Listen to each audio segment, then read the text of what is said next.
Olá, tudo bem com você? Eu sou a Zaira do canal Magia e Tarô e hoje o assunto é Cabala e ocultismo. Muito se fala sobre o lado místico da Cabala, porém muito pouco é elucidado. Hoje nós vamos trazer aqui algumas semelhanças entre o ocultismo e a Cabala. Vem comigo.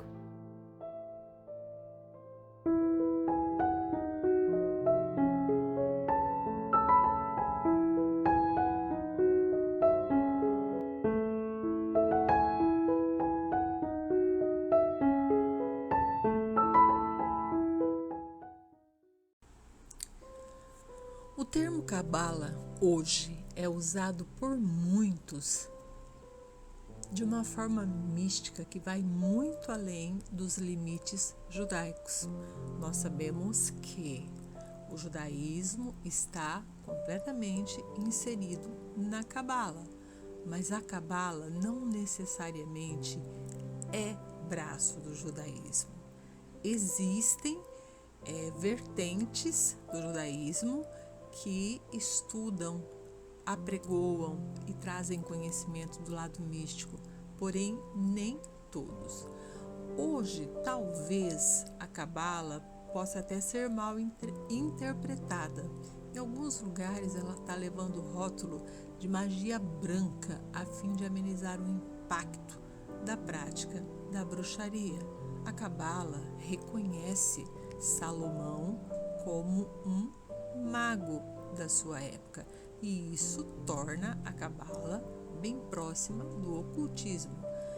Nos seus princípios, ela abrangia antes 3 campos: a metafísica, que era especulativo, que busca explicar o funcionamento do mundo e formular uma compreensão da realidade; a ética ascética, que incentiva um afastamento físico do mundo, bem semelhante ao monasticismo, tem palavra que não foi feita para falar; e por fim a mágica supersticiosa, que apresenta as mesmas características dos demais títulos de magia e que emprega o nome de Hashem, de anjos, e aplica amplamente o uso de numerologia. A ênfase atual popularizada da cabala é o terceiro desses campos.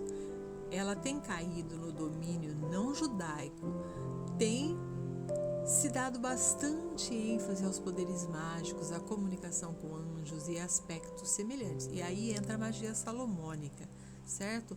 Muitos rabinos, por exemplo, não vão concordar que o nome dos 72 daimons realmente sejam esses, mas nunca vão dizer que Salomão não admoestava estes demônios e que tinha poder sobre eles. Pelo contrário, a cabala admite isso. A própria comunidade judaica, às vezes, vê com bons olhos esse despertamento cabalístico. Até pouco tempo, o cabalismo, como doutrina peculiar no judaísmo, era bastante restrito em questões de praticantes, né? Podia-se encontrar alguns países, por exemplo, como a Polônia, a Rússia, o Oriente Médio, sendo representado principalmente pelos chamados rabinos milagreiros. Você já ouviu falar disso? Talvez você nunca tenha ouvido falar isso. Embora os verdadeiros fundamentos da cabala, a lei dos profetas, elas estão fundamentadas nas escrituras do Antigo Testamento. E é verdade, a cabala não fundamenta suas doutrinas e práticas em nada que não seja o Velho Testamento. Trata-se de uma forma de garantir a aceitação e a credibilidade. Nós não podemos esquecer que o povo de Israel, em sua dispersão, tinha a Bíblia, o Velho Testamento, como pátria. Sempre foi o fundamento de toda a sua cultura e era impossível um judeu poder negá-la. Tá? Há uma diferença muito grande em uma aceitação das Escrituras e uma aceitação exclusiva das Escrituras.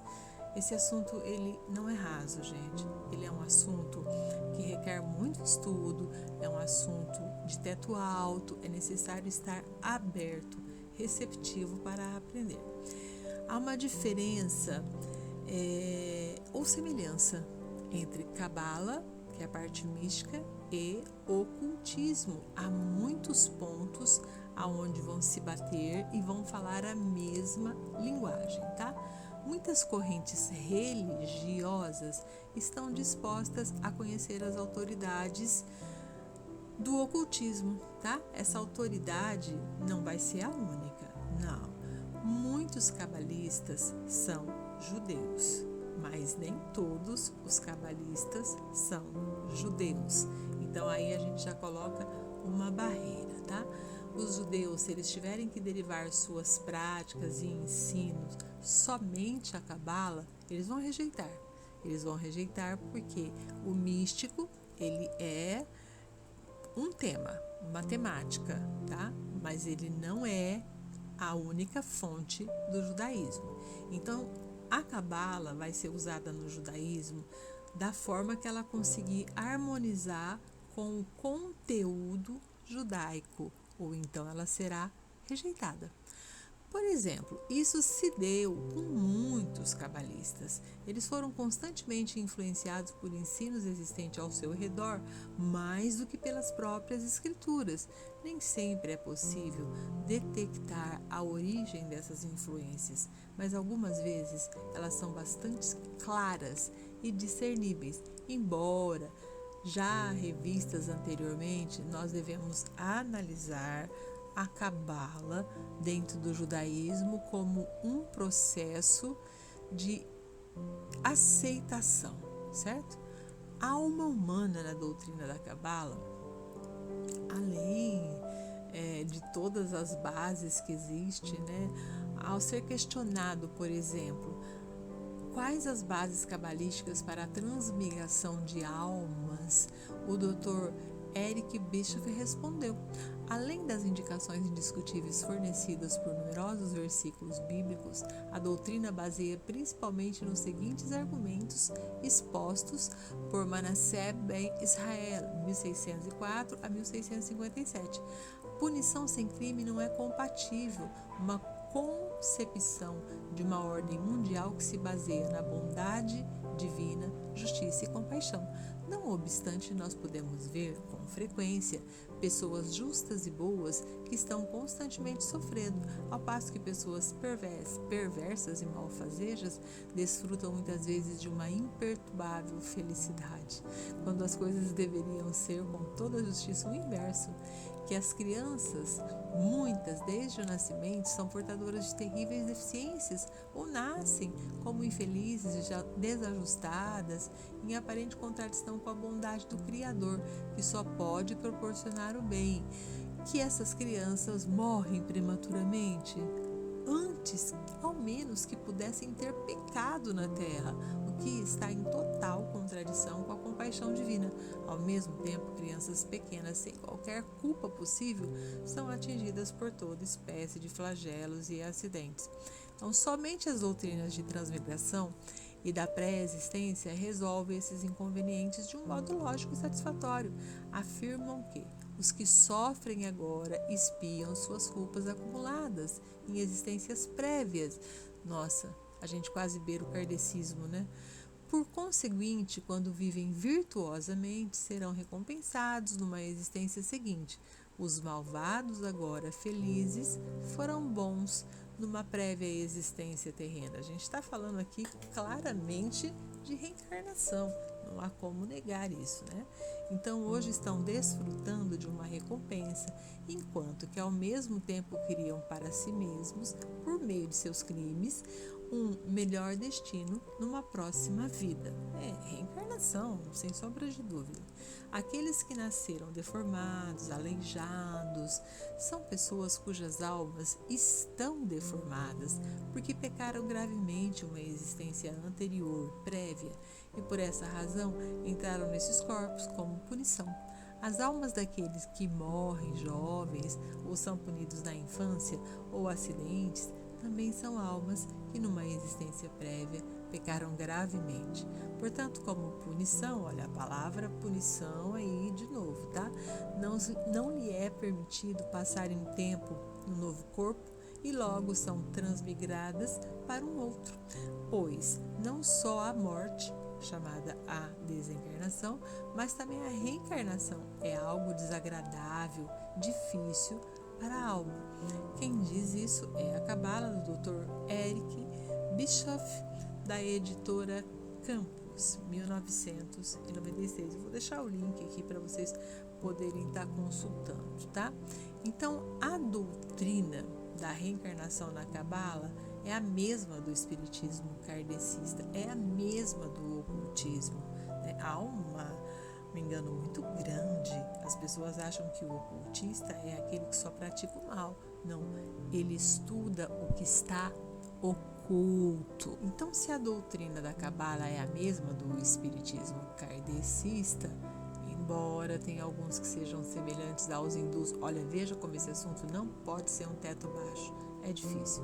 Defende-se que uma alma pode voltar com um animal, uma planta, uma pedra, conforme o hinduísmo apregoa. Todavia, e o judaísmo certifica isso. Todavia, todos esses conceitos vão se chocar de frente com as concepções da Bíblia Sagrada, tá?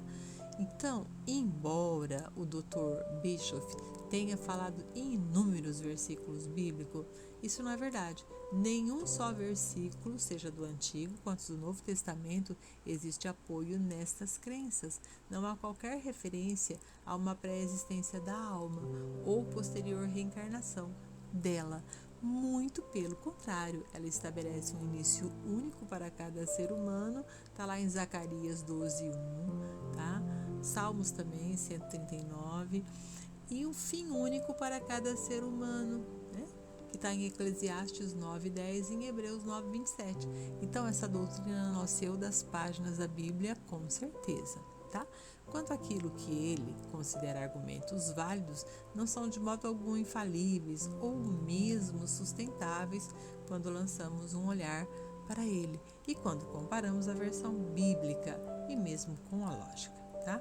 Dizer que a punição sem crime não é compatível, cuja concepção de uma ordem mundial que se baseia na bondade divina, justiça e compaixão, é ser parcial diante dos fatos. Não negamos a bondade, a justiça, a compaixão divina existentes no mundo.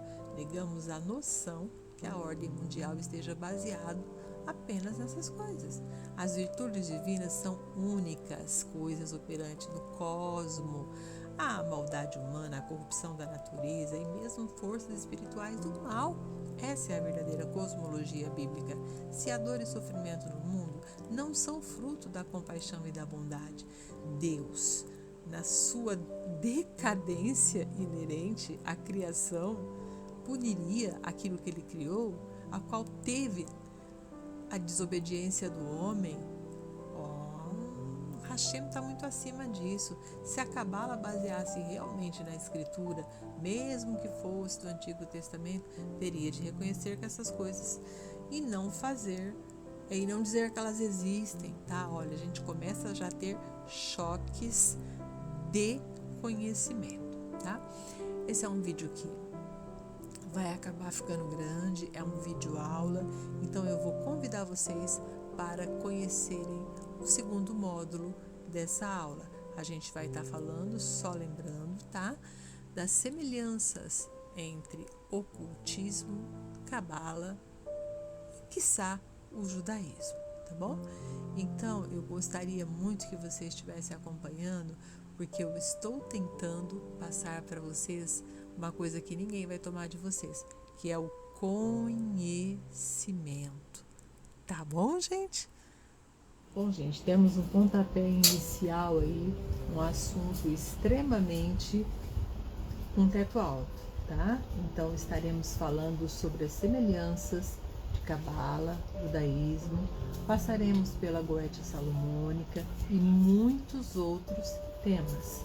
Como eu disse, é um vídeo longo e ficaria cansativo, então eu vou estar transformando ele em 5 módulos. Se você gostou, me siga, veja o 2, 3, 4 e 5, que vai estar rapidamente aí para o seu acesso, tá bom? Tudo de bom para você, fique com Deus, Shalom Adonai e até o próximo.